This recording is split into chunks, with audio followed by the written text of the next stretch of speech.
And Labour Union Numsa has rejected Eskom's 1.5% wage increase for its workers. They're demanding a 15% salary increase, while Solidarity wants a 9.5% hike. Let's bring in Numsa spokesperson Phakamile Hlubi-Majola. Very good evening to you, Phakamile. Thanks indeed for your time. So Numsa basically accuses the Eskom leadership of not engaging meaningfully. Tell us why. Good evening, Criselda, and good evening to viewers, and thank you for having us on your show. Indeed, as Numsa, we are concerned about the state of wage talks, considering the fact that the whole country is hoping that we will resolve this quickly and resolve this amicably. But we do not feel that the Eskom management has the same attitude to these talks. They have been completely dismissive. They have not cooperated in a way that we expected them to. For example, we had to struggle basically to compel them to deliver on a turnaround strategy which they had agreed to present as part of the talks. The GCO of Eskom has refused to participate in the Central Bargaining Forum, which in our view cannot be justified.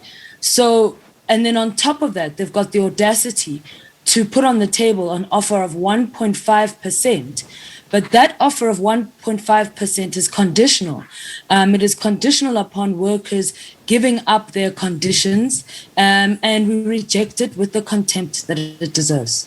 Phakamile, I heard you say a bit earlier on that this is not even a 1.5% increase. This is coming with conditions.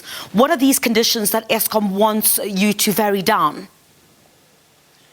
Well, effectively, it would mean that there are 12 basic conditions that workers at Eskom have fought decades to achieve as part of their conditions of employment.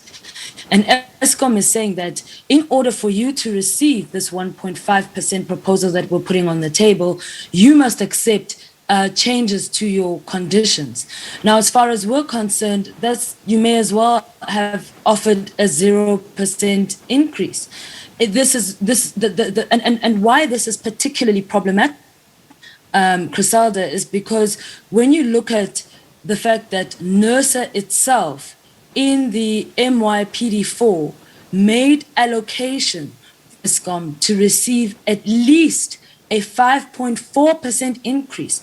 There is absolutely no justification for why Eskom could now place this offer on the table. And what we've been saying as Numsa is that it's very clear that Eskom has taken money from workers, which NERSA had allocated for increases, and they've given it to the coal sector. The coal sector, in terms of the MYPD4, was only given a 0%, as in NERSA only gave Eskom permission, fact, did not give them permission to increase the cost of coal, but they did that. But they've got the nerve to turn around and say workers should take 1.5 with conditions. So what's the next step? Will you be mobilizing on the ground for pickets? We are definitely going to be mobilizing on the ground for pickets and demonstrations. Our members are very, very upset by this type of attitude from Eskom. It's particularly important because how do you expect workers to accept or be expected to take sacrifices, which is what is being called upon? And yet we can see on the side of Eskom management, very, very deliberate decisions have been taken to continue to waste. Yeah. For example, the South 32 deal has been, according to media reports, is going to cost 40 billion rand. And yet Eskom has the audacity to say that it doesn't have money to fund workers' increases. All of these contracts that Eskom has with coal supply companies, as far as we're concerned, are corrupt contracts. They deserve to be investigated because they are bloated. And in spite of a 2018 directive from Cabinet for Eskom to reduce these costs, they've refused to do so. And just finally, Phakamile, a 2013 case dragging on since 2013, I understand. 82 workers from Busmark now reinstated into their positions. Talk to us a bit about that ruling. That was really for us a victory for our members. 82 workers who'd been unfairly dismissed in 2013 were immediately reinstated as a result of a ruling, a private arbitration. It was a case that as Numsa we followed right up until the end.